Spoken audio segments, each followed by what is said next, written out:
우리 동양에서는 이 명리학뿐만이 아니라 풍속이나 문화나 또한 정치나 의학이나 모든 분야의 밑바탕이 되는 것이 음양과 오행사상입니다. 지난 시간에 우리가 계속 제가 강조한 말도 모든 것이 잘 이해가 안 될 때는 음양에서부터 시작하자. 음양에서부터 사고를 넓혀나가다 보면은 풀릴 기미가 보인다 이런 얘기거든요. 그래서 음양은 끝없이 강조해도 아주 중요한 게 이 동양학의 기본 법칙이다. 사상이다 해도 과언이 아닌데 이번 시간은 우리가 배웠던 것을 총정리해서 한번 짚고 이제 오행으로 넘어갈까 합니다. 음양이란 뭐냐 했을 때 우리가 우선 첫째 음양은 하나 속에 들어있는 둘이다 그랬어요. 그러니까 하나이면서 둘이다. 이게 참 시적인 표현이죠.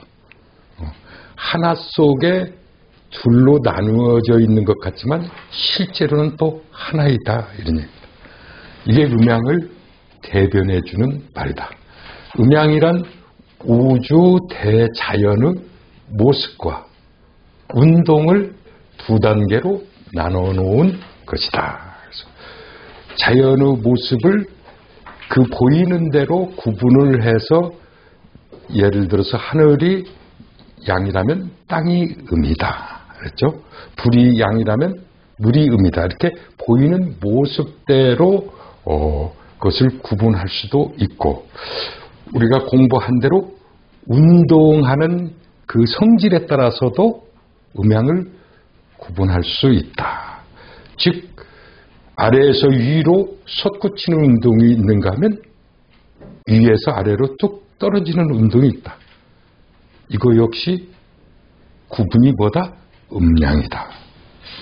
또 확 벌리거나 펼쳐지는 그러한 운동이 있는가 하면 오물이고 또 수축되는 운동이 있다. 이것도 역시 음양이다. 그렇다고 치면 올라가면서 퍼지는 것 역시 양이다. 또 내려오면서 뭉치는 것이 음이다 하는 그런 운동 단계. 또 막 뛰는 것과 뛰는 놈 위에 나는 놈이 있다 할 때 뛰는 것과 나는 것을 굳이 구분하라고 하면 그것도 역시 음양이다. 땅에서 뛰어다니는 짐승들 또 하늘에서 날아다니는 새들 역시 구분한다면 음양이다. 그랬죠? 그런 것처럼 우주 대자연의 모습과 운동을 두 단계로 나누어 놓은 것이다. 음양이란 언제 어디서나 함께 혼자가 아니라 함께 붙어 다니는 짝이다. 이게 음양을 또 대변해 주는 말입니다. 왜 그런가 하는 것은 조금 후에 차근차근 음양의 법칙을 설명할 때 다시 부연 설명을 해드리겠습니다만 음양이란 혼자서는 존재할 수 없는 것. 혼자만으로는 절대 음양이란 말이 성립이 안 된다 이런 얘기죠. 꼭 상대가 있어야 된다. 꼭 짝이 있을 때 그걸 우리는 음양이라고 한다. 그랬어요. 또한 음양이라고 하는 것은 항상 고정되어 있지 않다. 그랬어요.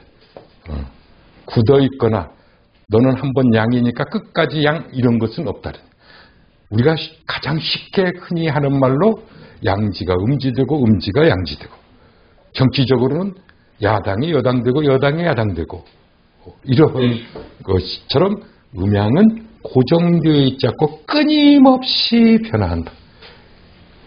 이 순간에도 끊임없이 음양 운동은 변화를 일으키기 위해서 알게 모르게 드러나게 또 보이지 않게 운동을 하고 있는 것이 음양이다.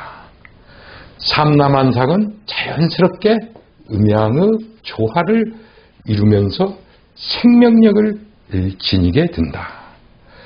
이 우주 삼라만상이 존재하게 되는 그 조건 중에 하나가 음양이 조화를 이루어야 모든 만물이 생육하고 번성하고 뻗어나갈 수가 있다. 제가 전 시간에 그런 예를 들었죠. 음양학적으로, 명리학적으로 세상의 종말이 언제입니까? 그랬을 때 뭐라 그랬어요? 음양의 조화가 깨질 때. 음양의 조화가 한쪽으로 완전히 치우치면서 깨질 때는 종말의 징조가 나타날 수밖에 없다.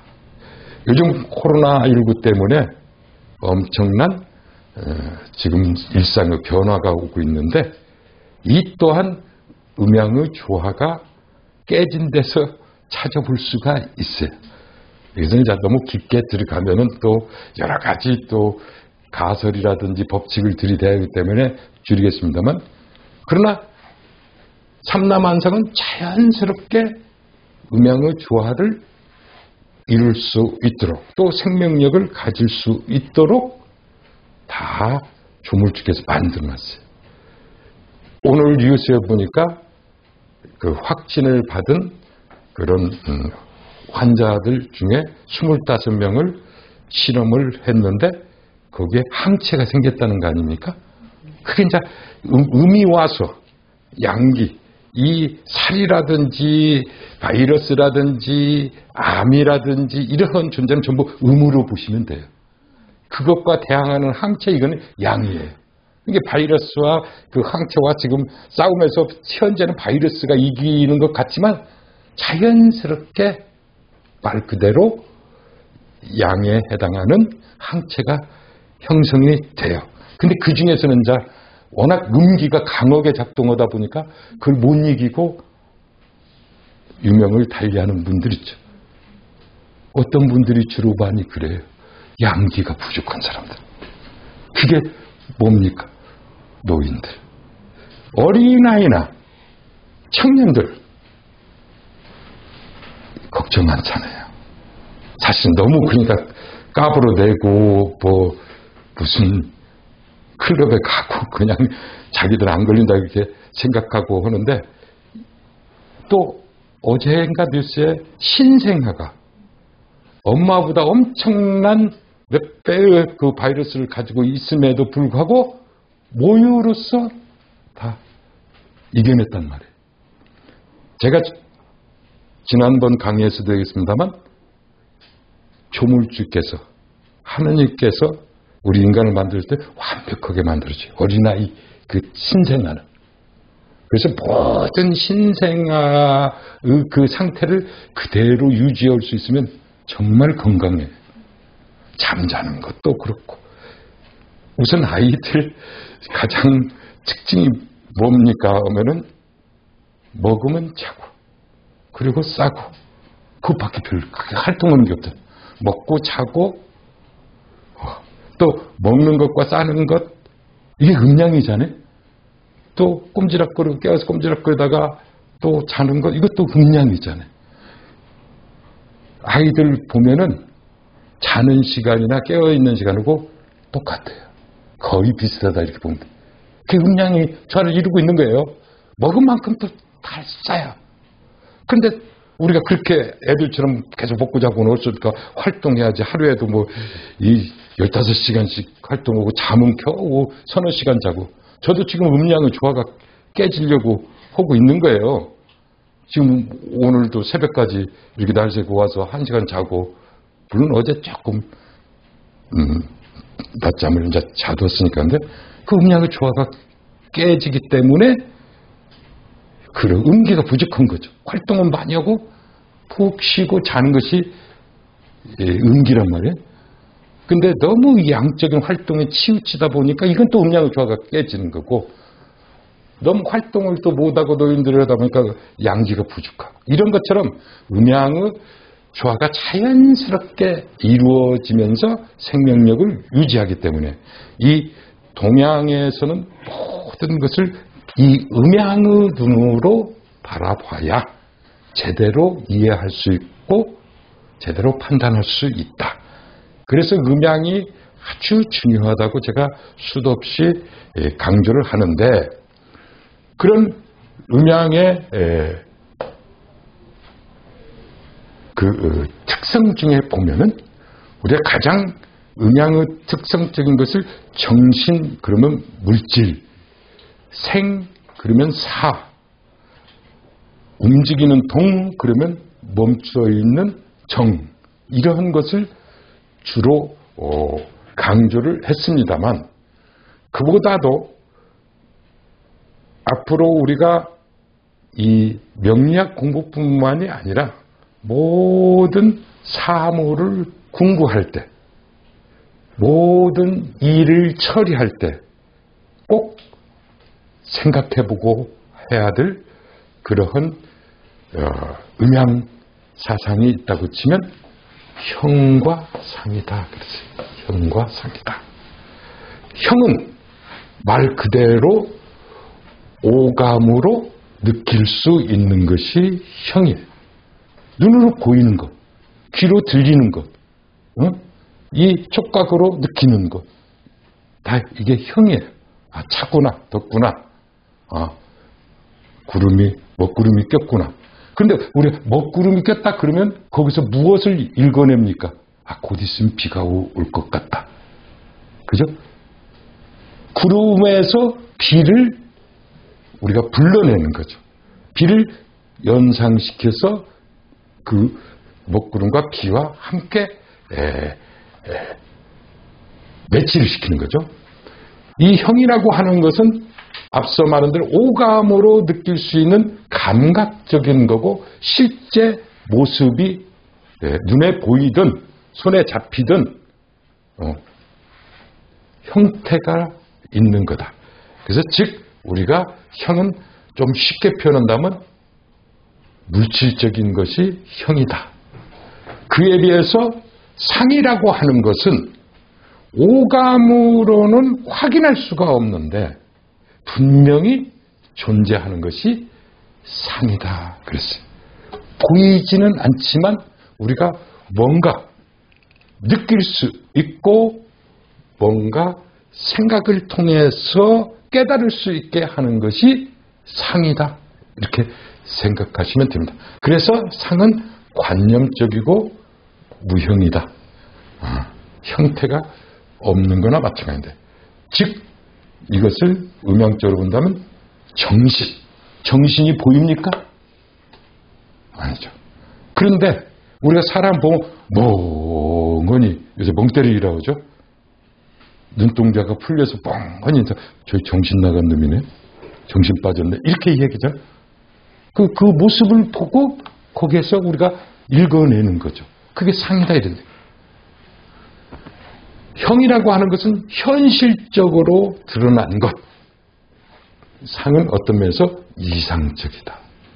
또 형은 그 몸뚱아리, 체다 이런 얘기, 체, 몸뚱아리. 그러면 이 상이라고 하는 것은 용이다. 용. 즉 쓰임새고 이 체는 짜임새다 이런 얘기죠. 그 체와 용은 수시로 변할 수 있다. 제가 여기에서 강의를 할 때는 선생님, 강사가 되는데 컴퓨터를 배우러 갔다? 그때의 용도는 몸은 똑같은데 용도는 뭐예요? 난 수강생이에요. 컴퓨터를 배우는 학습생. 그죠? 여러분들이 여기서 지금 강의를 들을 때는 공부하는 학생, 수강생. 나가서 내가 타로를 가르치든 다른 사람을 상담을 할 때는 용이 달라지죠. 그러니까 어떤 그 체라고 하는 백미라는 몸뚱아리는 있지만 쓰임새는 수시로 달라질 수가 있다는 얘기죠. 무엇에 따라서? 때와 장소에 따라서. 내가 또 집에 가서 퇴근해서 식사를 할 때는 남편이 되는 거죠. 역할이 다 달라지잖아요. 그게 또 체와 용으로 드러나는 것. 그래서 이 형이라고 하는 것은 이 뭡니까? 쉽게 모양이에요. 모양. 꼴. 나타난 것. 참 꼴 사납게 생겼네. 이렇게 보는 거죠. 그런데 이 상이라고 하는 그 형태 안에, 모양 안에, 꼴 안에 들어있는 의미를 얘기한다. 형은 아까 오감으로 느낄 수 있고 바로 알아볼 수 있지만, 상이라고 하는 것은 형을 잘 통찰해야만이 그 상을 얻거나 볼 수 있다, 이런 얘기. 그래서 우리가 어느 물건 하나를 보더라도 그냥 뭐구나 이렇게 볼 게 아니라 저 물건이 하는 역할부터 저 물건을 왜 저렇게 만들었을까 하는 것을 다 그려내는 것이 상이다. 이렇게 우리가 정리를 해둘 필요가 있습니다. 지난번에 우리 한번 과일의 의미에 대해서 설명을 드린 적이 있습니다. 우리 전통 문화에서는 큰 예를 치르는 게 4가지가 있다 그랬어요. 관혼상제. 관은 20살이 되어서 성인식을 하는 거고, 혼은 말 그대로 결혼식.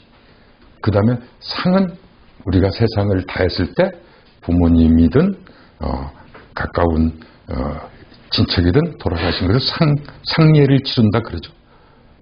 그 다음에 돌아가신 후를 기리기 위해서, 돌아가신 분을 기리기 위해서 제사를 모시는 거, 제례. 그죠? 관례, 홀례, 상례, 제례. 이것이 이제 4대 의례라 그래요. 그런데 중요한 것은 그 4대 의례를 지낼 때 꼭 빠지지 않는 과일이 2가지 있었다 그랬죠. 밤과 대추였다. 그럼 밤, 대추가 왜 꼭 그 관혼상제에 빠뜨릴 수 없는 귀중한 그런 위치를 차지하고 있느냐. 밤, 대추를 제사를 모실 때 진설하지 않거나 상례를 치를 때 올려놓지 않거나, 또 앞서 말한 대로 결혼식 때, 패백 때도 가장 중요한 게 밤대추가 위에 딱 잘 이쁘게 고여 있지 않으면은 뭐가 문제입니까? 했을 때 그 밤대추의 이 모양만 가지고 의미를 찾을 수가 없다, 이런 얘기입니다. 근데 그 밤대추 속에는 상이 있다 그랬어요. 무슨 상이 있다 그랬어요? 이게 밤대추의 형이라고 치면 상은 조상과 뿌리를 의미한다. 밤나무는 어떻게 생겼을까? 밤이 씨가 떨어져서 땅에 묻혀서 거기에서 발화가 돼서 땅을 뚫고 싹이 올라온다. 밤나무 싹이죠. 그래서 쭉 가지, 몸통을 키우다가 가지가 펼쳐지면서 잎사귀가 나고 한 3, 4일 되면 밤이 열리게 되는데, 그 밤나무가 싹으로부터 줄기를 뻗쳐서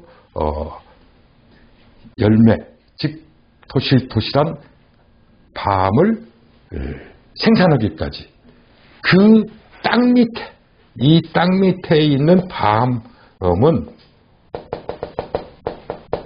영양분을 다 그 열리는 밤 쪽에 열릴 때까지 다 공급을 해서 그 나무가 살 수 있는 환경과 조건을 만들어준다. 즉 밤톨 씨앗으로 보면 열리는 그 밤들은 자선이죠. 즉 내 몸을 다 내가 가지고 있는 영양분이라든지 모든 것을 다 모아서 내 후손인 새로 생기는 햇밤들을 위해서 다 밀어주는 거죠. 마치 연어가 산란을 하고 모든 영양분을 그 산란하는 데 쏟고 탈진해서 그냥 쭉, 참 그거 보면은 숭고하기도 하고 비참하기도 하고 그래.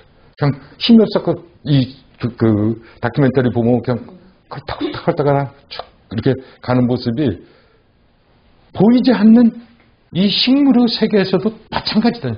그만큼 밤이 그러한 역할을 하기 때문에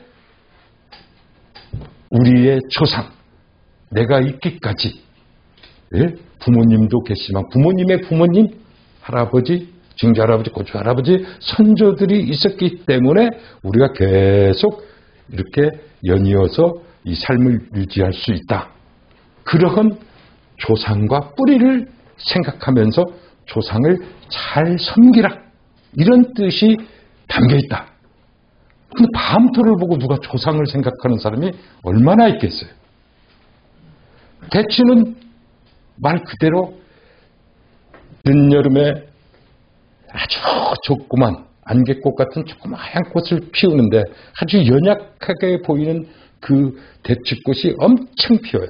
엄청 피는데 작으니까 막 다리다리 피죠. 그 대추꽃이 필 때부터 비바람이 불어치고 그래요. 그런데 그 대추는 절대로 열매를 맺기 전까지는 낙화가 안 돼.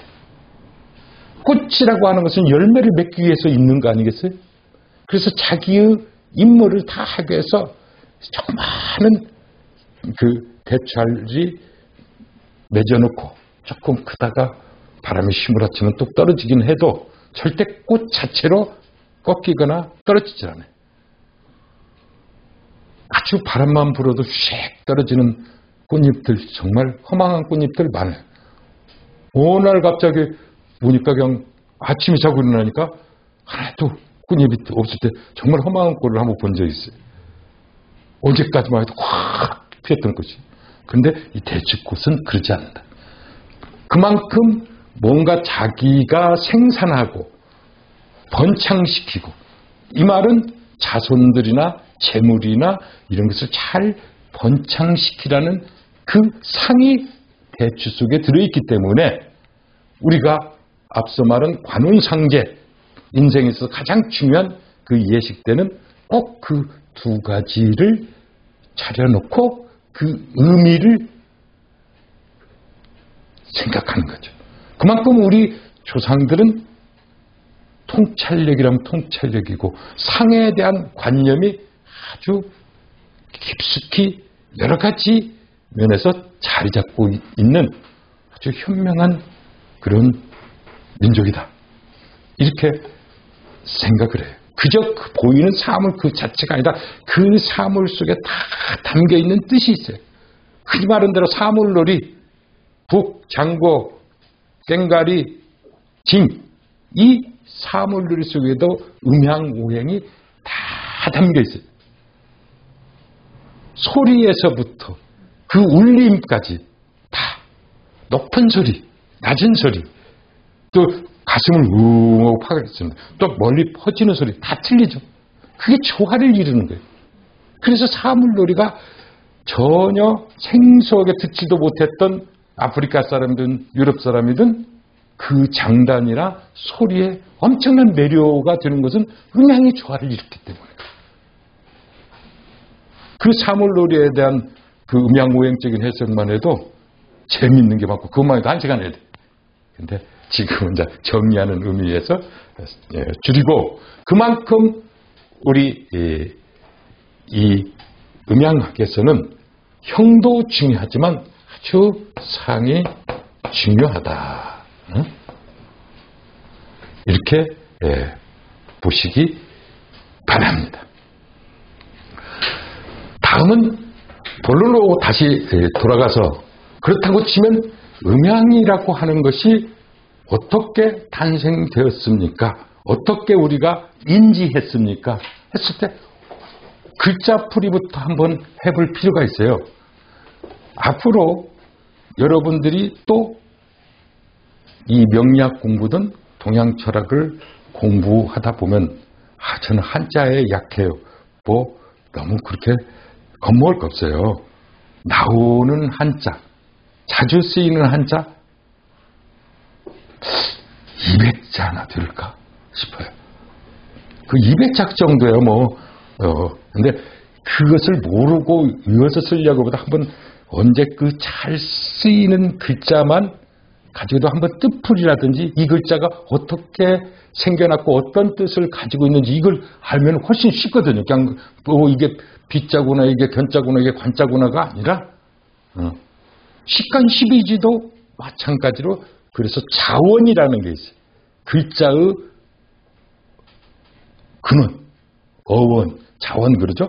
그래서 항상 이 동양어다가 잘 모르면 자원부터 찾아볼 필요가 있어요. 글자풀이부터 해보라 이 소리입니다. 그 다음에 음양 생각해보고 그러면 거의 다 풀려요. 그러면 이 음양이라고 한 글자는 어디에서 나왔습니까? 이게 언덕부라 그럽니다. 여기 언덕이 쭉 있죠? 그 언덕에 이게 뭡니까 하면 해와 달이에요. 이게 1 플러스 월 이게 역자가 1월설 그렇죠? 언덕에 해가 비쳤을 때 또는 달이 비쳤을 때 이쪽은 양달이 져서 환하죠. 양지가 되죠. 해가 비쳤을 때. 그 반대쪽은 음달이 트는 거죠. 음지가 되죠. 여기서부터 여기는 밝은 곳, 여기는 그늘진 곳, 이렇게 어두운 곳 그것부터 매일 느끼는 거죠. 산을 넘어서 해가 딱 들어왔을 때는 해가 비쳤을 때는 환한 양지가 트는데 해가 넘어가면 음지가 돼. 저희 고향의 시골 동네에 동네 이름이 무슨 불악 이렇게 있어요. 그런데 어르신들이 부르는 또 예전부터 부르던 또 명칭이 따로 있어요. 물론 한자를 풀어서 순수한 우리말로 하는 것도 있어요. 예를 들어서 신기천 그러면 신기 그러면 새로울 신자 터기자 그러거든요. 근데 신기천 이게 새로 생긴 털을 잡은 천 이런 뜻이거든요. 근데 그렇게 하지 않고 새터 그래요. 우리 새터민 그러죠. 그게 신기천이에요.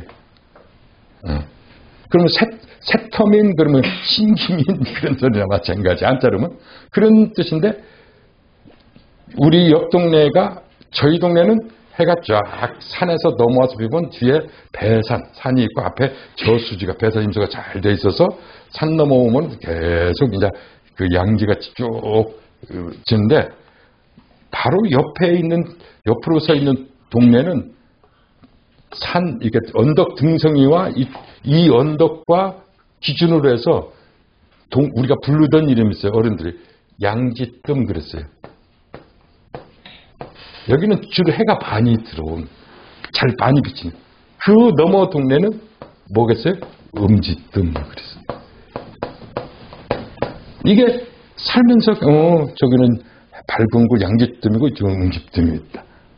이게 이제 거기에서부터 음양이 시작해서 이 음자도 언덕 부변에 그늘이 지어있다 이런 뜻이에요.